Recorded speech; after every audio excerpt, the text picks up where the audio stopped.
Kisah-kisah Santo Padre Pio yang tidak banyak diketahui. Inilah kesaksian menakjubkan tentang kehidupan suci Santo Padre Pio. Kumpulan cerita ajaib yang tidak banyak diketahui, yang diambil dari arsip sejarah San Giovanni Rotondo. Mari kita ikuti cerita karunia keajaiban dari Tuhan kita yang dianugerahkan pada orang suci, Padre Pio. Inilah salah satu kisah ajaib itu. Sepasang suami istri yang tidak dapat memiliki anak mulai berpaling kepada Padre Pio agar ia dapat menjadi perantara bagi mereka di hadapan Tuhan. Tidak lama kemudian, wanita muda itu hamil dan sangat khawatir akan kehilangan anaknya. Suatu malam tidak lama sebelum dia melahirkan, dia mendapat mimpi yang menenangkan. Dia berada di ruang operasi bersalin dan sebelum dokter kandungan masuk dia melihat seorang pria berjanggut berdiri di sudut ruangan, menatapnya dan tersenyum. Lalu dia bangun. Dilihat dari foto-foto yang dilihatnya, dia menduga pria itu adalah Padre Pio. Dia menceritakan mimpinya kepada semua orang. Baginya hal itu hampir menjadi obsesi. Beberapa hari kemudian, seorang bayi laki-laki lahir dan semuanya berjalan baik-baik saja tanpa masalah. Setelah beberapa bulan, ibu yang bahagia itu mulai merencanakan perjalanan ke San Giovanni Rotondo, karena dia ingin melihat sendiri apakah Padre Pio, yang mereka doakan, benar-benar mirip dengan orang yang dia lihat dalam mimpinya.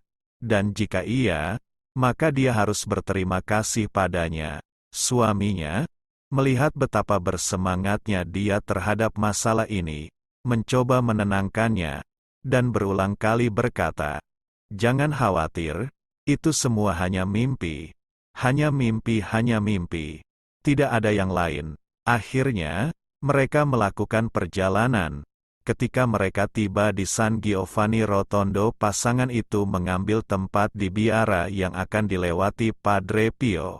Ketika sesaat kemudian orang suci itu tiba, dia berhenti di dekat suaminya, memandangnya dengan ramah, dan kemudian dengan lembut menepuk bahu suaminya, dan dengan senyum lebar berkata dengan nada yang ironis dan agak geli, "Jadi, itu semua hanya mimpi ya?"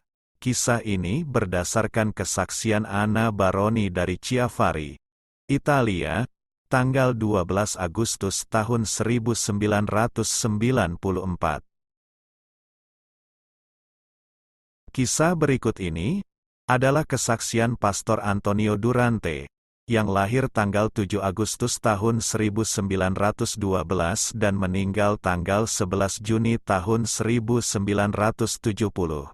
Kesaksian diberikan di Genoa oleh Pastor Riccardo Geminiani, biarawan Kapusin, tanggal 20 April tahun 1995. Demikian ceritanya. Pastor Antonio Durante dari Monterosso, seorang biarawan Kapusin, juga berkesempatan mengamati bagaimana Padre Pio membaca pikirannya pada suatu kesempatan. Suatu hari ketika sedang berjalan bersama Padre di depan biara, ia memperhatikan bahwa Padre adalah objek yang sangat disayangi dan dibakti oleh masyarakat. Melihat hal ini, Pastor Durante berkata pada dirinya sendiri, bagaimana orang ini bisa menahan godaan kesombongan dan perasaan senang pada dirinya sendiri. Baru saja selesai dia mengatakan ini dalam hatinya. Seketika itu Padre Pio menoleh ke arahnya, tersenyum dan dengan lembut berkata kepadanya, "Lihat betapa besarnya kemuliaan yang diberikan kepada Tuhan."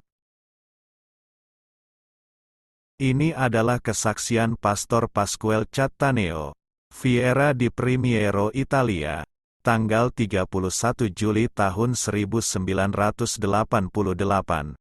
Pastor Pasquale Cattaneo juga memberi kita kesaksian yang menunjukkan kemampuan Padre Pio membaca hati.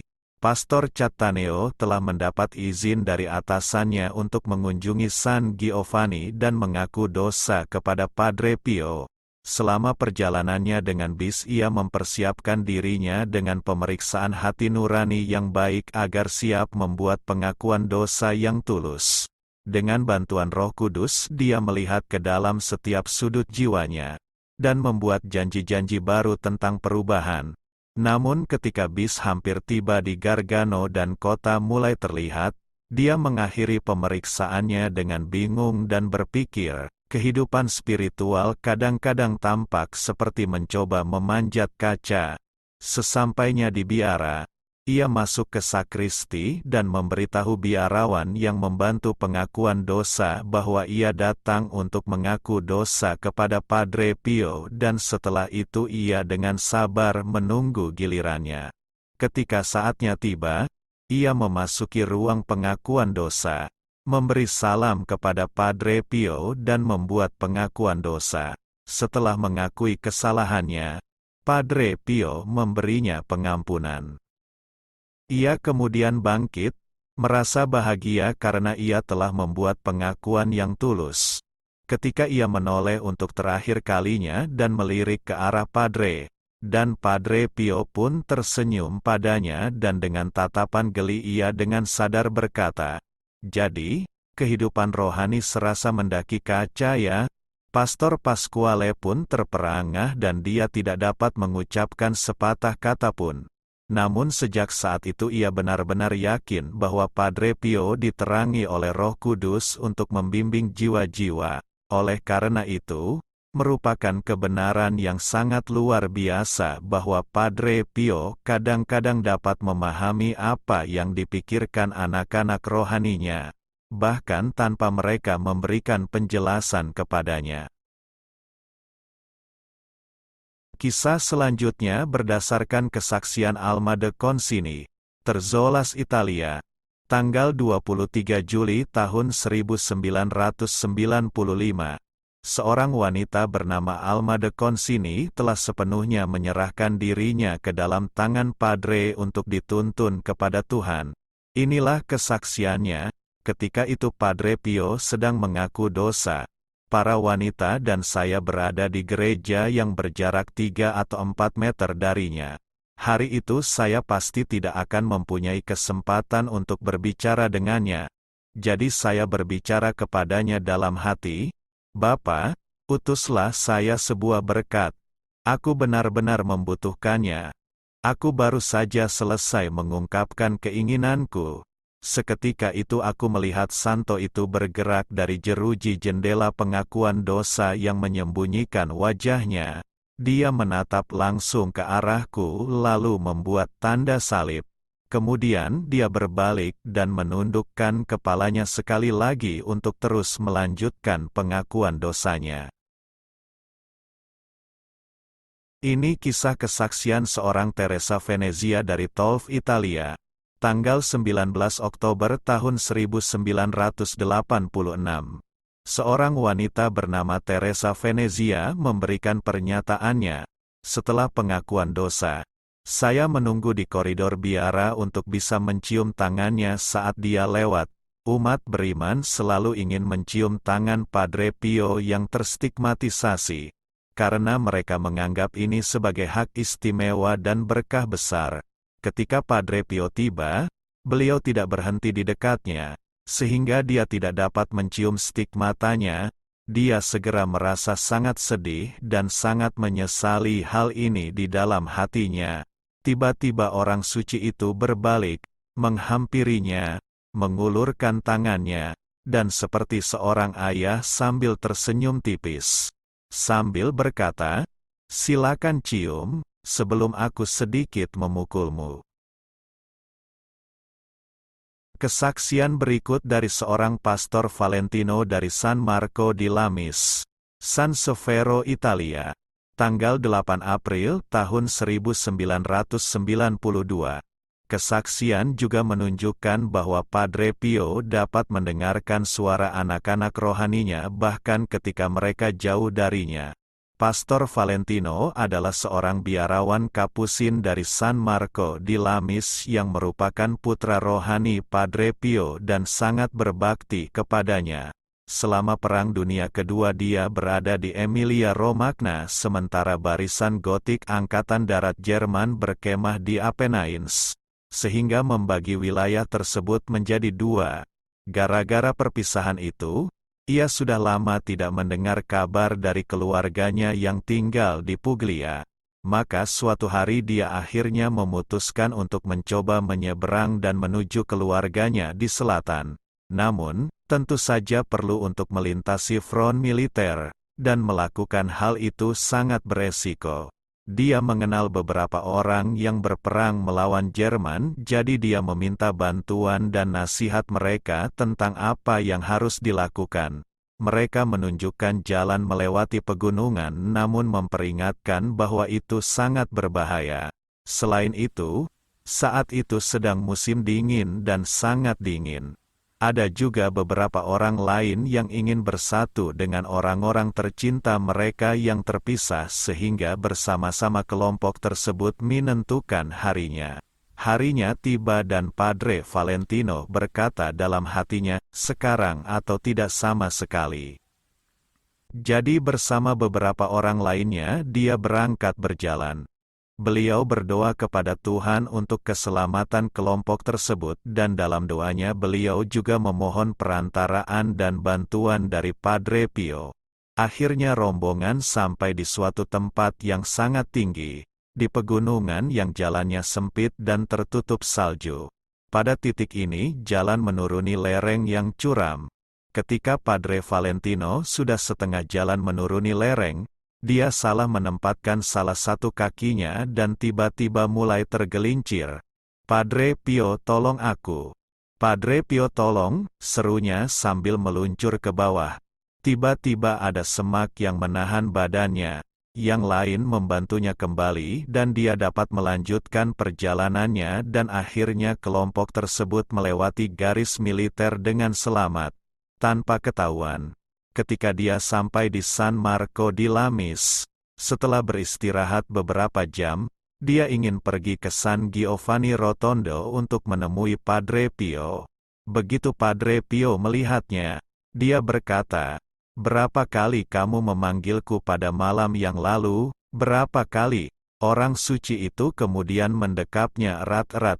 Di hatinya ia berkata, "Mari kita bersama-sama bersyukur kepada Tuhan." Kesaksian berikut ini lebih ringan dan agak lucu.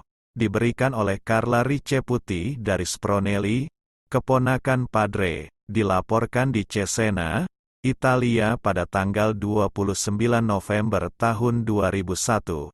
Kisah Pastor Nello Massini, seorang pastor Giuseppini di San Leonardo Murialdo, bertemu dengan Padre Pio pada tahun 1950-an dan menjadi salah satu putra rohaninya yang penuh kasih sayang, dan sangat menghormatinya. Dia sering pergi ke San Giovanni Rotondo untuk tinggal sebentar bersama Santo. Ia menceritakan kepada kita bahwa pada suatu musim panas ia pergi ke Veneto untuk mengambil bagian dalam retret rohani bersama para saudaranya. Dia cukup gemuk dan tegap dan ketika dia pergi tidur dia mendengkur sangat keras. Oleh karena itu, saudara-saudaranya menempatkannya di ruangan terpencil di ujung koridor yang panjang, jauh dari semua orang, agar dia tidak mengganggu siapapun. Suatu malam Pastor Nello yang malang, keluar dari kamarnya untuk pergi ke kamar mandi dan pergi ke toilet terdekat.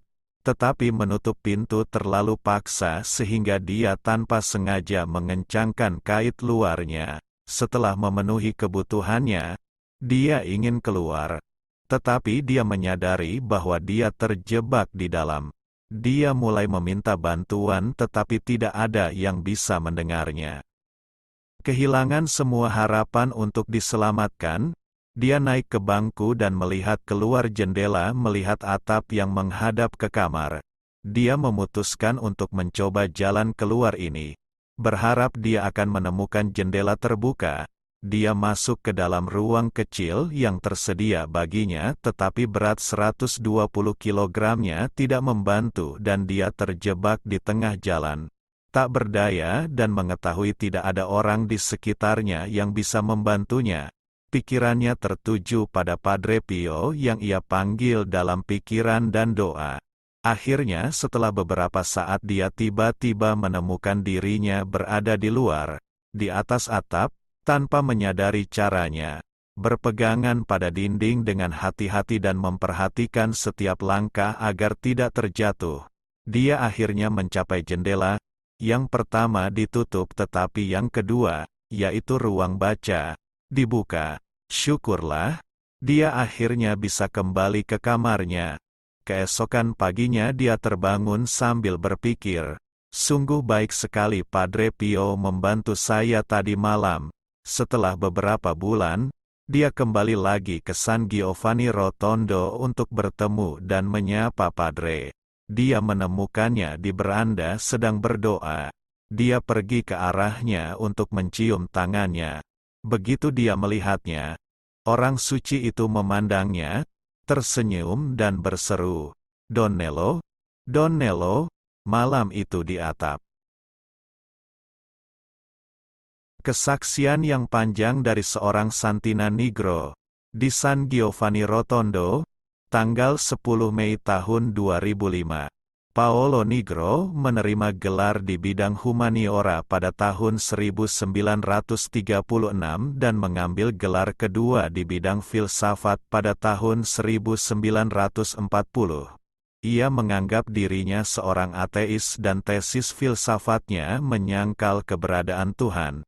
Dia kemudian mengajar di sekolah menengah, sambil mempertahankan ide-idenya, namun istrinya kuat dalam imannya. Dia yatim piatu yang dibesarkan dan dididik di sebuah biara yang dikelola oleh biarawati Karmelit dan dia tinggal di sana selama 22 tahun, hingga berumah tangga di Taranto. Ketika Paolo masih dipenuhi kekuatan intelektual dan merasa cukup sehat, tiba-tiba dia terserang penyakit serius. Pada musim semi tahun 1950, dia menderita radang selaput dada kering. Hal itu membuatnya hampir mati. Para dokter pada akhirnya menyatakan bahwa mereka tidak dapat berbuat apa-apa lagi untuknya. Suatu saat, di Sabtu malam di bulan April pukul 10 malam, dua pria mengetuk pintu rumahnya. Mereka memperkenalkan diri. Otello Risaliti adalah seorang perwira di Angkatan Laut dan yang lainnya seorang pria bernama Carlo Lusardi. Karena Maria istri Paolo tidak mengenal mereka, tentu saja dia tidak mau membiarkan mereka masuk ke rumah. Karena dia sendirian bersama kedua anaknya dan suaminya yang sedang sakit.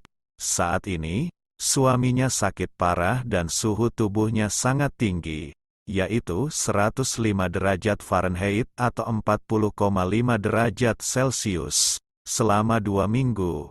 Kadang-kadang dia mengigau, dan sepertinya berada di ambang kematian. Kedua orang tersebut bersikeras mengatakan, "Padre Pio telah mengutus kami dan kami harus berdoa rosario untuk orang di sini yang sakit parah." Wanita itu bahkan belum pernah mendengar tentang Padre Pio dan karena itu dia tidak yakin harus berbuat apa. Dia menyuruh para pria untuk menunggu di depan pintu, lalu masuk dan berbicara dengan suaminya yang sakit. Setelah mendengar bahwa para pria tersebut berbicara tentang berdoa rosario, akhirnya dia mengizinkan mereka masuk.